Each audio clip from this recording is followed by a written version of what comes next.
Em meio ao caos devastador das políticas tarifárias anunciadas por Trump, onde trilhões em valor de mercado já foram dizimados ao longo desses últimos dias, surgem duas luzes de esperança. Quais são essas luzes? Surtirão efeitos ou o buraco é muito mais embaixo, com uma mudança mais estrutural, que é, na minha opinião, que o Trump está buscando? Vamos entender mais a fundo.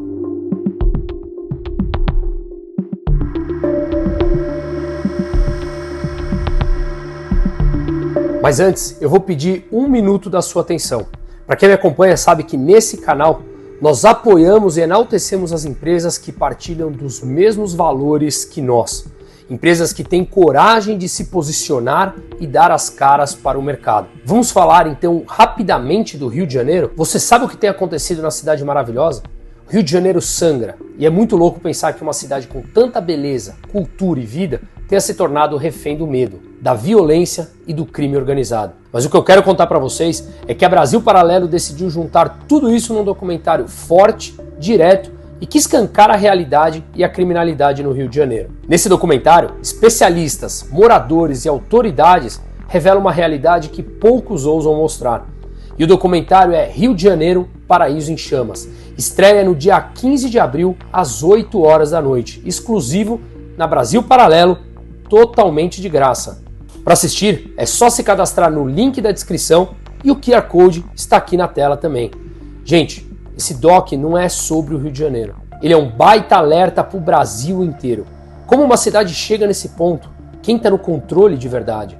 E o mais importante, até onde isso pode se espalhar? Moradores, especialistas, autoridades, todo mundo que vive isso na pele está lá, contando que pouca gente tem coragem de mostrar. Então se cadastra e não perca essa oportunidade. Dia 15 de abril, às 8 horas. É de graça, mas a verdade que você vai ver pode custar caro para o Brasil.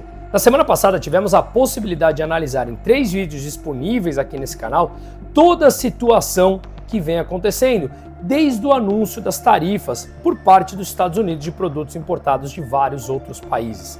Fica claro aqui para mim que o mais importante a olharmos é a relação dos Estados Unidos com a China.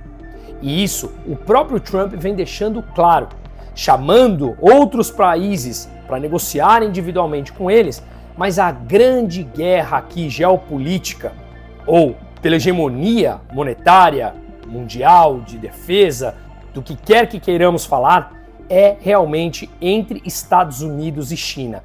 E é aqui que a gente deve olhar mais a fundo como se dão essas negociações entre os dois países. E o primeiro episódio já foi mais catastrófico. A China retaliando, impondo 34% de tarifas sobre produtos americanos. E hoje, 2 fatos novos aconteceram que abordaremos a seguir. Mas no final de semana, surgiu uma pequena esperança, onde Elon Musk, muito próximo ao Trump e líder do DOGE, o Departamento de Eficiência Governamental, deu uma entrevista falando que apoiaria o desenvolvimento de um livre mercado de mercadorias, capitais e pessoas entre Estados Unidos e Europa, dando a entender que ele defende, inclusive ele falou, deixo como dica ao presidente, mostrando, na minha opinião, uma certa distância já dele. Inclusive, na semana passada, muitos meios de comunicação já pontuaram que é bem provável que Elon Musk sairá do governo em breve. Não sei, mas ao dizer que é uma dica que ele dá para o presidente, já me parece um pouco mais distante em meio a tudo isso. É como se ele tivesse proposto criar uma espécie de comunidade econômica transatlântica, algo como fez nascer a União Europeia lá atrás, mas antes dela se tornar esse superestado asfixiante e burocrático que é hoje. A ideia de livre comércio entre pessoas, capitais e mercadorias. Se a ideia do Trump for realmente essa, como mencionado por Elon Musk, que ele apoiaria, na minha opinião, a União Europeia deveria correr, sem pestanejar e fechar acordo com os Estados Unidos. Mas na minha opinião, não é bem isso, e Trump quer algo mais profundo. Não acho que seja apenas a parte econômica. Inclusive, ele já deixou claro o que ficou conhecido como o Acordo de Mar-a-Lago, onde os Estados Unidos querem manter o dólar como moeda demandada mundialmente, só que isso acarreta em determinados ônus, como, por exemplo, um dólar mais forte, uma vez que há uma demanda maior por dólares em meio à crise, já que ela é a moeda de maior segurança mundial. E isso, uma moeda mais forte, significa um país que, ao longo dos últimos anos, mandou as suas empresas, suas indústrias, produzirem em outros países, não uma ordem formal, mas foi por uma questão de preços. As empresas foram produzir onde a mão de obra era mais baixa, os Estados Unidos, como uma moeda mais forte, importa esses produtos e, por isso, causou, ao longo dos últimos anos, uma desindustrialização. Mas é um país que, obviamente, se especializou em criar tecnologia, uma indústria mais dos anos atuais que nós estamos. Mas não deixa de ser importante a industrialização ou reindustrialização que o Trump quer mencionar. Portanto, ele quer manter o dólar como moeda hegemônica mundial, mas não quer sofrer as consequências de ter a moeda como demandante mundial. Ou seja, isso é muito bem explicado no chamado dilema de thrifting. Ou seja, você, quando tem uma moeda que é demandada mundialmente, você tem um incentivo a se endividar, porque o mundo todo demandará a sua dívida, o que pode ocasionar um aumento dos gastos públicos até que a sua dívida chegue num nível insustentável e sua moeda vá perdendo a confiança. E vamos lembrar que os Estados Unidos têm uma dívida de 36 trilhões de dólares, já abordamos em outros vídeos, mas na minha opinião faltam, se isso vier a acontecer, décadas para que o dólar seja suplantado por alguma outra moeda. Pois bem, se a ideia do Trump for realmente um acordo de livre comércio de mercadorias, capitais e pessoas entre Estados Unidos e a União Europeia, acredito que a União Europeia deveria correr e assinar esse acordo, mas como eu falei, acho que o buraco é muito mais embaixo, olhando mais essa reindustrialização e uma nova estrutura monetária, como eu acabei de explicar. Inclusive, Musk deu uma outra direta, indireta ao presidente Trump hoje, postando um vídeo em que Milton Friedman explica como que um lápis é produzido, dando o seu parecer que cada parte do lápis é produzido em um país e graças ao sistema de mercado livre e de formação de preços livres, que todos conseguem comprar aquele lápis a um preço mais competitivo. Na minha opinião, foi outra direta ou indireta que ele deu, talvez mostrando já esse distanciamento um pouco maior que a mídia noticiou na semana passada entre Elon Musk e o presidente Donald Trump.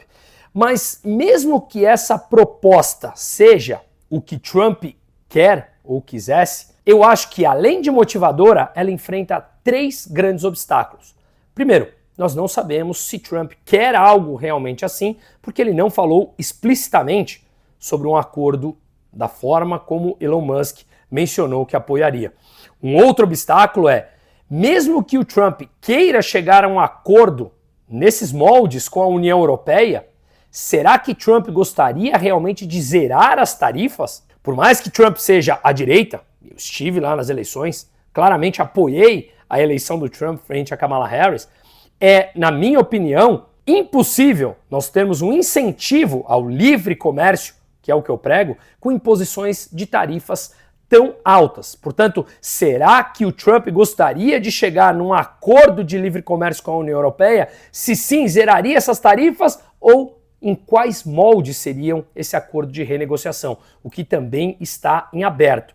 E pelos motivos aqui citados anteriormente, eu acho que o Trump quer é algo muito mais profundo, um resultado duradouro, não apenas um resultado de curto prazo. Tanto é que ele vem falando, pode doer. A questão agora não é mais só Wall Street, mas como ele diz, Main Street, a rua principal, a economia real, os americanos sentirem. Mas claro, as tarifas imporão aumento de preços e esses aumentos de preços também surtirão efeitos na vida do americano. Portanto, não é fácil sair desse imbróglio em um país altamente endividado e que dos 36 trilhões de dólares dos Estados Unidos, da dívida total, 9 trilhões, 25% da dívida total vencem esse ano. E claro, Trump precisa baixar as taxas de juros para rolar essa dívida a uma taxa de juros mais baixa. Só que se ele baixa a taxa de juros ou consegue fazer com que o Banco Central Independente, Federal Reserve, baixe as taxas de juros, isso pode trazer a inflação de volta. Perceba a sinuca de bico. E o terceiro ponto é que mesmo que Trump quisesse esse acordo de livre comércio, não há nada concreto que o outro lado, a burocracia europeia em Bruxelas, aceitasse esse acordo. Afinal de contas, isso iria de frente com os interesses e os lobbies de grupos de privilégios europeus, que lá também acontece. Em meio a tudo isso, nessa segunda-feira, a União Europeia propõe tarifas 0% aos Estados Unidos de produtos industrializados, mas diz que, se os Estados Unidos não voltarem atrás, elas poderão também retaliar. Ou seja, aqui a grande preocupação é que cada país passe a retaliar individualmente os Estados Unidos e não vá para a mesa de negociação. Uma mesa de negociação entre eles poderia forçar que os dois lados baixassem essas tarifas, o que seria benéfico, obviamente, não apenas para os mercados, mas para todos na economia real. Inclusive, o governo americano, desde o final de semana, vem circulando a informação de que mais 50 países, sem dar maiores detalhes, já os procuraram para negociar as tarifas ou baixar as tarifas individualmente. Espero que isso seja realmente verdade. Enquanto isso, a China diz que vem preparando medidas internas de mais intervenção do Estado, mais estímulo ao consumo interno e endividamento, que tem espaço orçamentário na China para se endividar mais, para incentivar o consumo interno por conta do prejuízo das tarifas. E os Estados Unidos, hoje, anunciaram mais uma vez, o Trump, que se a China não voltar atrás, mostrando que ele é o centro da negociação, é a China. Se a China não voltar atrás, ele poderá impor tarifas de mais de 50% adicionais aos mais de 50% já anunciados para a China. 34 mais 20 que já havia sido anunciado dias antes. Ou seja, tarifas que beirariam, ultrapassariam 100% de produtos chineses.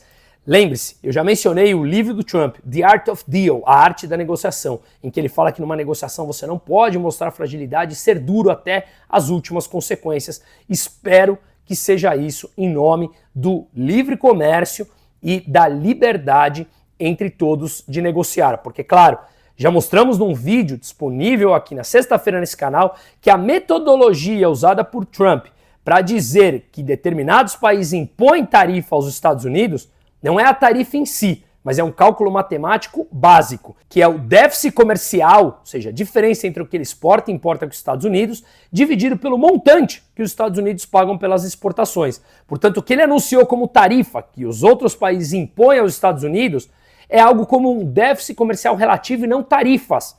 E isso, obviamente, complica a metodologia. Não são tarifas, são déficits comerciais. E um país pode ter déficit comercial com outro. Isso é super normal. E não teria problema nenhum se houvesse um nível de endividamento muito menor. Portanto, a situação ela realmente é muito mais complexa. Mais países que o Trump mencionou, o Japão, por exemplo, em que falou que o ministro japonês procurou o governo americano e falou que está enviando uma equipe para lá para negociar as tarifas. O governo da Alemanha falando que o país, como uma nação exportadora, tem que trabalhar de perto com a Europa. Ou seja, as placas tectônicas estão se chocando e tentando entender como será daqui para frente essa negociação, que, repito, o mais importante é Estados Unidos com China. Em meio a tudo isso, o indicador do medo do Wall Street, o chamado índice VIX, o índice de volatilidade, chegou a atingir incríveis 52 pontos, subiu mais de 100% nos últimos dias.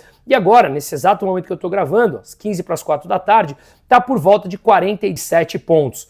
Mas ao olharmos esse gráfico aqui, parece que não subiu, ele é o gráfico de um dia.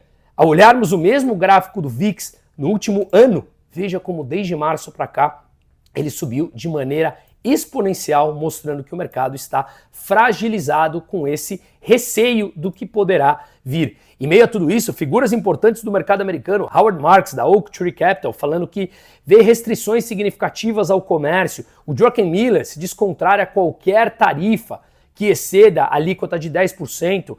E ele também fala que ele se opôs às tarifas dos Estados Unidos. Jamie Dimon, CEO do JP Morgan, diz em carta estar preocupado com as tarifas. Congressistas republicanos pressionam por votação para remover tarifas de Trump. Executivos de Wall Street avaliam o plano de Trump como equivocado, danoso. Ou seja, de todas as partes, o que nós vemos são figuras se pronunciando contra esse tipo de tarifas, como eu já expliquei nos vídeos na semana passada de maneira mais profunda. Não deixe apenas que o espectro político e ideológico da esquerda-direita entre em cena. Ah, nós apoiamos Trump, então temos que apoiar absolutamente tudo que ele faz. Não, eu entendo que se outros países impõem tarifas altíssimas, os Estados Unidos têm a legitimidade de impor também. Mas a verdade é que a forma como foi feita, ele está impondo tarifas muito mais altas e, obviamente, acaba sendo danoso não apenas para os americanos, mas para o mundo como um todo. Em meio a tudo isso, mais uma luz de esperança que apareceu nessa segunda-feira, onde circulou pelo mercado que Trump está avaliando mais 90 dias de pausa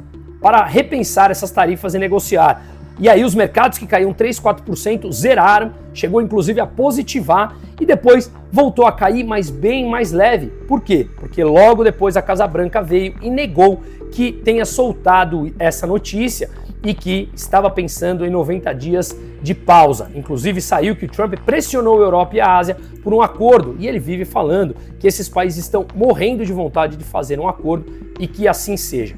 Em meio a tudo isso, o que nós vemos são basicamente 3 situações.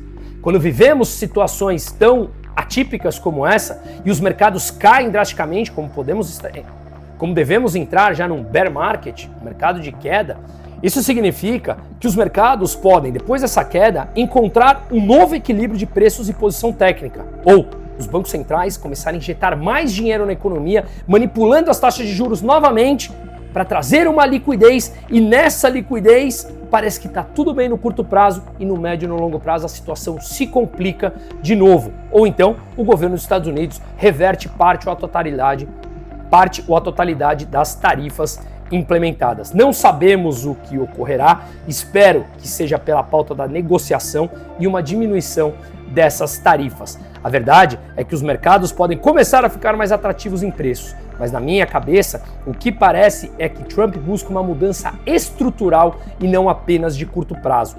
E às vezes, mesmo que eu não apoie, deixo claro, as tarifas impostas, a dor no curto prazo se faz necessária para uma mudança no médio e no longo prazo. E eu espero que essa mudança venha por derrubar as tarifas e negociação individual entre cada uma das partes. Enquanto isso, a volatilidade persistirá. Seguimos.